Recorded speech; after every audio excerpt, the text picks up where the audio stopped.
Unveiling the Mystery. Who is the evil witch? Hello, everyone. Welcome back to our channel, your English companion. Today, we're going to explore a fascinating phrase that often pops up in fairy tales, fantasy stories, and discussions about folklore. The evil witch. We'll dig into what it means, where it comes from, and how you can use it in everyday English. So, sit back, relax, and get ready to add another phrase to your ever-growing English vocabulary. When we break down the phrase, evil witch, we are looking at two words with strong meanings. Evil describes something profoundly immoral and wicked, often associated with harm or misfortune. On the other hand, witch refers to a person, typically a woman, who is believed to possess magical powers and who uses those powers to effect change, for better or worse. Traditionally, witches have been seen as figures of fear and awe. In literature and media, an evil witch is a character who uses her magical abilities for dark purposes.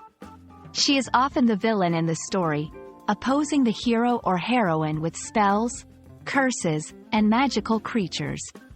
Her character is a staple in various cultures and is often used to teach lessons about good versus evil.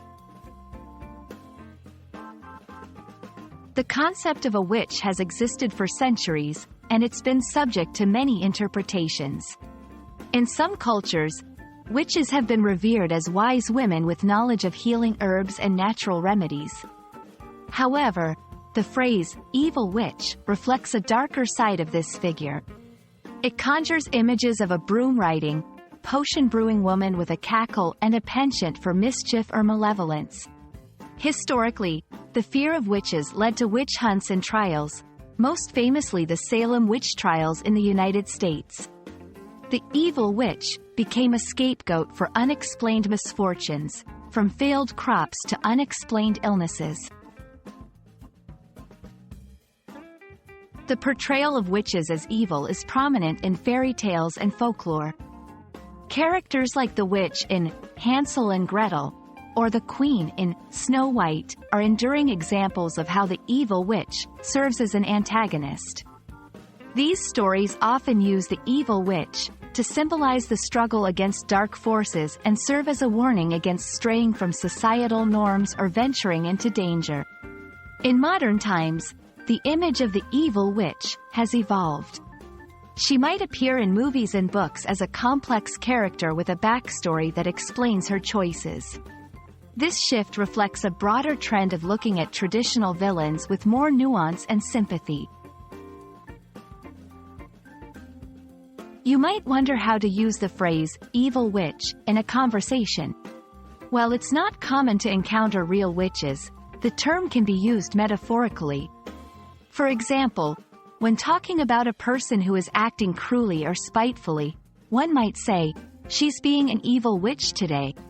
But be cautious with this phrase. It can be offensive to some and should be used with discretion. The phrase can also be useful when discussing literature, movies, or even politics.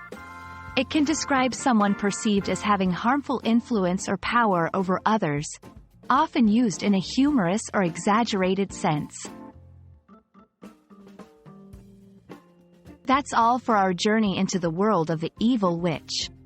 We hope this video has shed some light on this enigmatic phrase and given you some new insights into its use in the English language. If you've enjoyed this exploration, give us a thumbs up, and don't forget to subscribe for more fascinating English phrases and their stories.